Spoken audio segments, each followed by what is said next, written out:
ఇందాక మీరు ఇప్పుడు మాట్లాడుతూ అన్నారు thank you is a very good concept, but ఎక్కడో ఎందుకు వెళ్ళలేదు జనాలకి అని అంటారు. I totally agree with you. Thank you is a very good concept movie. అంత మంచి కాన్సెప్ట్ ఉన్న సినిమాని జనాలు యాక్సెప్ట్ చేయలేదు. మళ్ళీ ఓటీటీలోకి వచ్చిన తర్వాత మళ్ళీ చూస్తారు. సో ఓటీటీస్ రావడం వల్ల థియేటర్స్లో సినిమాలు తక్కువ అయిపోయాయి అని అంటారు at your point of view?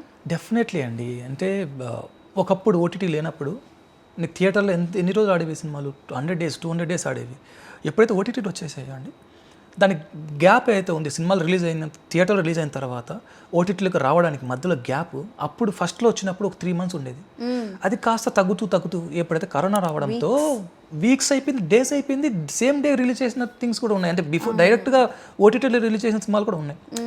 దానివల్ల ఏమైపోతుందండి అండి, థియేటర్లో ఆడకపోవడానికి ఓటీటీలో ఆడడానికి నాకు తెలిసిన ఒక బెస్ట్ ఎగ్జాంపుల్ ఏంటంటే అండి, థియేటర్లో డబ్బులు ఎక్కువ ఖర్చు అయిపోతున్నాయి, టికెట్ ప్రైజులు పెరిగిపోతున్నాయి, పాప్కార్న్ రేట్లు పెరిగిపోతున్నాయి.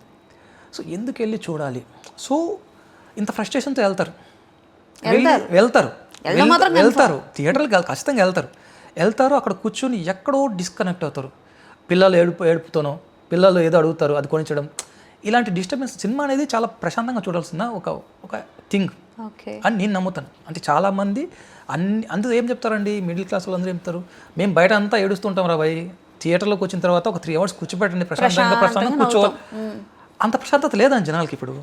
ఆ ప్రశాంతత లేకపోవడం వల్ల సినిమాలు నచ్చట్లేదు, చాలా వరకు సినిమాలు కనెక్ట్ అవ్వట్లేదు. సో ఎందుకంటే యాజ్ ఎ సినిమా మేకర్గా, యాజ్ ఎ డైరెక్టర్గా నేనేం చెప్తానంటే, సినిమాలు అన్నీ మంచి సినిమాలే. సమ్వేర్ జనాలు పాపం వాళ్ళకున్న తలనొప్పులకి, వాళ్ళకున్న హెడ్ఏక్స్కి, వీటన్నిటికీ వాళ్ళు వెళ్ళి చూసే టైంలో ఒక సిచ్యువేషన్, వాళ్ళ కనెక్టివిటీ మిస్ అయితే, ఫస్ట్ 10 minutes కనెక్టివిటీ మిస్ అయ్యేందుకు ఆల్మోస్ట్ సినిమా గాన్. అలా అవుతుంది. ఇప్పుడు ఇక్కడ అనుకోండి, ఇప్పుడు ఓటీటీలో కూర్చుంటారు ఎప్పుడో నా సండే టైమ్స్లో పిల్లలందరూ పడుకున్నప్పుడు, పిల్లలందరూ అక్కడికి వెళ్ళినప్పుడు, ఫ్యామిలీతో చూసేటప్పుడు, ఫస్ట్ ఆఫ్ ఆల్ డబ్బులు ఖర్చు పెట్టట్లేదు అనేది వాళ్ళ బుర్రలో ఉంటుంది. డబ్బులు ఖర్చు పెట్టట్లేదు, మనం ఫ్రీగా చూస్తున్నాం. సో దట్ ప్రశాంతత ఇంకా ఎక్కువ గెయిన్ చేసుకుంటారని నా ఫీలింగ్. ఓకే, డబ్బులు ఖర్చు పెట్టలేదు కాబట్టి ఓకే, ఒకేసారి తీసుకుంటాం, ప్రశాంతంగా చూద్దాం. ఒకళ్ళు కావాలంటే పాస్ చేసుకొని మళ్ళీ చూస్తారు. పిల్లలు ఏడుస్తున్నారు అనుకోండి, పాస్ చేసి వాళ్ళకి కావాల్సిన స్నాక్స్ ఇచ్చేసి మళ్ళీ పాస్ చేసుకొని చూసుకుంటారు. సో ఆ కంఫర్ట్ థింగ్ మనకు థియేటర్లో ఉండదు. ఓకే, సమ్వేర్ అక్కడెక్కడో చిన్న థింగ్ ఉంది, అందువల్ల ఓటీటీలో ఎక్కువ హిట్ అవుతుందని నేను అనుకుంటున్నాను. But I totally agree with you. But ఒక్క పాయింట్ ఏంటి అని అంటే, అంతంత ఖర్చు పెట్టి సినిమాలు తీస్తారు కదా, ఓటీటీలో ఇంట్లో చూడడం వాజ్ ఫైన్, బట్ థియేటర్స్కి చాలా తక్కువ మంది వెళ్తారు. అండ్ థియేటర్స్కి వెళ్ళి చూడాలా లేది అని చెప్పి చాలామంది డిసైడ్ అయ్యేది రివ్యూస్ చూసి. ఓకే, సో ఈ రివ్యూస్ వల్ల ఓటీటీ ప్లాట్ఫామ్లో చూస్తారు, మీరు నేను కాదనట్లేదు, మీరు చెప్పినట్టు కంఫర్ట్ జోన్, ఫ్యామిలీ జోన్ ఉంటుంది, చూస్తారు. But apart from all this, ఆ విషయాలన్నింటినీ పక్కన పెడితే ఎక్కడ ప్రొడ్యూసర్ లాస్ అవుతారు కదా. అంటే థియేటర్లో థియేటర్ రిలీజ్ పెట్టే ముందు ఓటీటీలో పెట్టుంటే సరిపోయింది కదా, వై థియేటర్ నేను క్వశ్చన్ వస్తుంది కదా. అవును, ప్రొడ్యూసర్ లాస్ అవుతారు కదా. డెఫినెట్లీ అండి. ఇప్పుడున్న ఆఫ్టర్ కోవిడ్, బిఫోర్ కోవిడ్ చాలా చేంజెస్ జరిగిపోయినాయండి. సో ఎందుకంటే వరల్డ్ సినిమా నీకు చేతిలోకి వచ్చేసింది. సో నీకు నెట్ ఉంటే వరల్డ్ సినిమా చూసేస్తున్నారు. సో దానివల్ల జడ్జిమెంటల్ ఎక్కువ అయిపోతున్నారు. సో దానివల్ల ప్రొడ్యూసర్లు కూడా ₹1 కోటి తీయాల్సిన సినిమా 2 కోట్లు 3 కోట్లు పెట్టాల్సి వస్తుంది. సో క్వాలిటీ పెంచాల్సి వస్తుంది. సో కథ మీద ఎక్కువ కూర్చోవాల్సి వస్తుంది. సో వీటన్నిటి మీద ఎక్కువ బడ్జెట్ పెట్టుకుంటూ పోయి అట్ ద సేమ్ టైం ఏమైపోతుంది, ఒక ఇప్పుడైతే రివ్యూస్ చెప్తున్నామో, అంటే రివ్యూస్ వాళ్ళు కూడా వాళ్ళని తప్పు పట్టలేము. ఎందుకంటే వాళ్ళు చెప్పినంత మాత్రాన సినిమాలకు రాకుండా పోతారా అనేది వాళ్ళ పాయింట్. మేము చెప్పే పాయింట్ ఏంటంటే, యాజ్ ఎ ఫిల్మ్ మేకర్స్గా, యాజ్ ఎ ప్రొడ్యూసర్ డైరెక్టర్స్గా ఏం చెప్పే పాయింట్ ఏంటంటే, మీరు రివ్యూస్ ఇవ్వండి. మరి చండాలంగా ఉంది, 1 పాయింట్ ఇస్తాను, 1 టమాటోకాయ ఇస్తాను, 2 పాయింట్లు ఇస్తాను, అట్లా చెప్పకండి. అలా చెప్పడం వల్ల అంటే మీ ఒపీనియన్ని రుద్దుతున్నారు. ఇప్పుడు ఎగ్జాంపుల్ చెప్పాలంటే అండి, ఇప్పుడు కలేజా సినిమా ఉంది, చాలామందికి నచ్చలేదు అని చెప్పేసి చెప్పారు, థియేటర్లో నచ్చలేదు.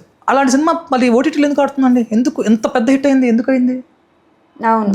దానికి ఏమి ఆన్సర్ ఇస్తారు రివ్యూవర్స్? ఆరెంజ్ మూవీ బియాండ్ ఆ టైమ్స్లో కన్నా బియాండ్ ముందుగా వచ్చేసింది. సో అంటే యాజ్ ఎ ఆడియన్స్ కూడా నేను అడిగి చెప్పే క్వశ్చన్ ఒకటే. సో థియేటర్లో నచ్చలేదు మీకు సినిమా, అప్పుడు ఓటీటీలో కూడా నచ్చకూడదు. అంతే కదా, అంతే. అది వెరీ వ్యాలిడ్ పాయింట్ కదా.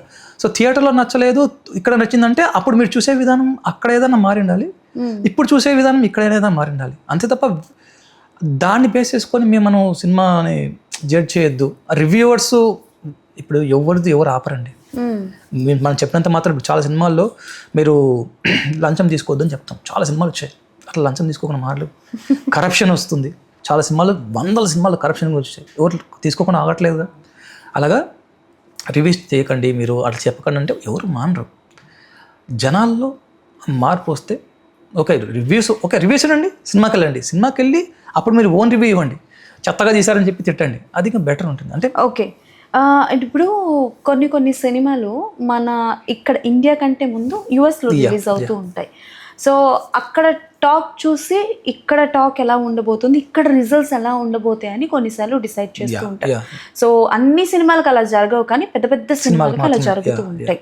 So what is your point of view? ఇప్పుడు అక్కడ రిలీజ్ అయింది, ఎందుకంటే మీరు అటే ఉంటారు కదా, సో అక్కడ రిలీజ్ అయింది, అక్కడ టాక్ బాగా లేకపోయినా ఇక్కడ ఆడే సినిమాలు కొన్ని ఉంటాయి, ఇక్కడ టాక్ బాగాలేకపోయినా అక్కడ ఆడే సినిమాలు కొన్ని ఉంటాయి. సో ఎందుకు ఆ ఫ్లేవర్ అన్నది ఎందుకు, ఎలా ఇది చేస్తారు అనుకుంటున్నారు?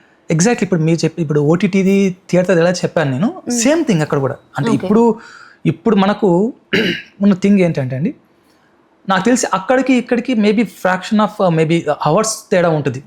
ఇప్పుడు ఇంకా బిఫోర్ రిలీజ్ చేస్తాం కదా మన సినిమాలు, ముందు అయితే మనకు ఫస్ట్ షో పడేది 8కు పడేది, ఇప్పుడు 4 o'clock 3 o'clock షో వేస్తున్నారు. అంటే డజంట్ మీన్ దాని ఏంటంటే అక్కడ ఒక 3 hours ముందు పడుతుంది, ఈ పక్కల 3 hours తర్వాత పడుతుంది. అండ్ జనాలకి ఫోన్లు ఎక్కువైపోయి, థింగ్స్ ఎక్కువైపోయి, మొత్తం introduction scene I mean the movie అని చెప్పి ఫోటోలు పెట్టడము, సగం సినిమాంతా ఈ వాట్సాప్ స్టేటస్లో ఉంటుంది. అవును, దానివల్ల ఒక పెద్ద డ్రాబ్యాక్ అయిపోతుంది. అంటే మనం ఎవరిని ఏం చెప్పలేమండి, ఎవరిని తీయద్దని చెప్పలేము, ఎవరిని ఆపలేము, బట్ ట్విస్ట్లు ఉంటాయి, చాలా మేజర్ ట్విస్ట్లు ఉంటాయి. ఆ ట్విస్ట్లు నేను రివీల్ చేసేసావు అనుకో, సినిమా పోయే వాళ్ళ సగం ఇంట్రెస్ట్ పోద్ది. ఒక వీడు ఉన్నాడా, ఓకే దట్స్ ఫైన్, వదిలేస్తా. అరే సినిమా రిలీజ్ అవ్వకముందే చెప్పేస్తున్నారు ఈ సినిమాలో వీళ్ళు ఉన్నారంట అని. అరే ఇంకా ఒక డైరెక్టర్ అనేవాడు, ఒక డైరెక్టర్, ఒక ప్రొడ్యూసర్, మొత్తం ఒక 100 మంది పనిచేసే వాళ్ళు ఒక సర్ప్రైజ్ మీకు ఇవ్వాలని కోరుకుంటున్నప్పుడు ఆ సర్ప్రైజ్ ఫీల్ అవ్వచ్చు కదా. మీరు సర్ప్రైజ్ ఫీల్ అవ్వకో, ముందే తెలిసేసుకోవాలని ఉంటుందండి. ఎగ్జైట్మెంట్ చాలా మందికి ఉంటుంది, కానీ ఆ సర్ప్రైజ్ ఎలిమెంట్స్ అన్నీ ఒకసారి హిట్ అయితేనే, మనిషికి హిట్ అయినప్పుడే ఆ సినిమా చాలా ఫెంటాస్టిక్గా ఉంది అని చెప్తారు. ఓకే, అట్లా లేనప్పుడు నువ్వు ఎన్ని సర్ప్రైజ్ పెట్టినా కూడా సినిమా పోద్ది. అండ్ మీరు యుఎస్లో ఉండేటప్పుడు, ఇక్కడ యూకే, ఓకే, సో మీరు యూకేలో ఉండేటప్పుడు మూవీ రిలీజ్ అయినప్పుడు అక్కడ హడావిడి ఎలా ఉంటుంది? అంటే బేసికల్గా ఇక్కడ హడావిడి ఎలా ఉంటుంది అంటే కట్అవుట్లు కట్టామా, ఇట్లా కాగితాలు ఎగరేసామా, అట్లా ఉంటాయి. ఇప్పుడు జనరల్గా అటు సైడ్ ఏంటంటే కొంచెం రూల్స్ అండ్ రెగ్యులేషన్స్ చాలా స్ట్రిక్ట్గా ఉంటాయి కదా, ఎలా ఉంటుంది అక్కడ? అంటే అండి మొత్తం జనరేషన్ మొత్తం మారిపోతుందండి. అక్కడ కూడా నాకు తెలిసి ఓన్లీ కట్అవుట్స్ మాత్రం కట్టట్లేదు అనుకుంటాను ఇప్పుడు. ఓకే, మొత్తం ర్యాలీలు, అది బ్యాండ్లు కట్టుకోవడాలు, మొత్తం పేపర్లు ఎదేరాలు అక్కడ. మొత్తం పేపర్లు ఇట్లా బండిల్ తీసుకెళ్ళి ఎగరేయడాలు, మధ్యలో వాళ్ళు థియేటర్లో వచ్చేసి సినిమా ఆపేసేయడాలు, ఇట్లా చేస్తే సినిమా ఆపేస్తాము అని చెప్పిన వాళ్ళు కూడా ఉన్నారు. Any experience, live experience? OG cinema మీరు ఇట్లా ఇంకోసారి పేపర్లు ఎగరేస్తే సినిమా ఆపేస్తాం, అది చాలా వైరల్ కూడా అయిందండి. మన రీల్స్ లో కూడా చాలా వైరల్ అయింది, మీరు ఆపేస్తాం. ఎందుకంటే అక్కడ వాళ్ళకి డిసిప్లిన్ చాలా ఇంపార్టెంట్ అని వాళ్ళు నమ్ముతారు. వాళ్ళు ఇంత హడావిడి ఉండదు, వాళ్ళు ఎంత ప్రశాంతంగా వెళ్ళాలా, సేమ్ ప్రశాంతంగా వెళ్ళాలి, సినిమా టికెట్ కొనుక్కోవాలి, వెళ్ళాలి, సినిమా చూడాలి, వచ్చేసేయాలి, అరవద్దు, ఏం చేయదు. అలా వాళ్ళు అరవరండి. మనోళ్ళు కేకలు, అరుపులు, మన సినిమా మొత్తం వేరే, మనోళ్ళు వేరే. మనోళ్ళు ఎక్కడ ఉన్నా కూడా అంతే, అదే ఉంటుంది, అదే మాస్, అదే అంతే, అదే అరవాలి, అదే చెయ్యాలి, తగ్గేదిలే. సో అలాగా యూకేలో అంతా, యూకే అని కాదండి, నువ్వు ఏ కంట్రీ నేమ్ ఇట్, ఏ కంట్రీ, మన తెలుగు పీపుల్ అక్కడ ఉన్నారు అంటే అక్కడ రచ్చే. సినిమా రిలీజ్ అయితే రచ్చే, అది నో మ్యాటర్ వాట్. అది పవన్ కళ్యాణ్ సినిమా కావచ్చు, మహేష్ బాబు గారి సినిమా కావచ్చు, బాలయ్య బాబు సినిమా కావచ్చు, అంతే. ఓకే,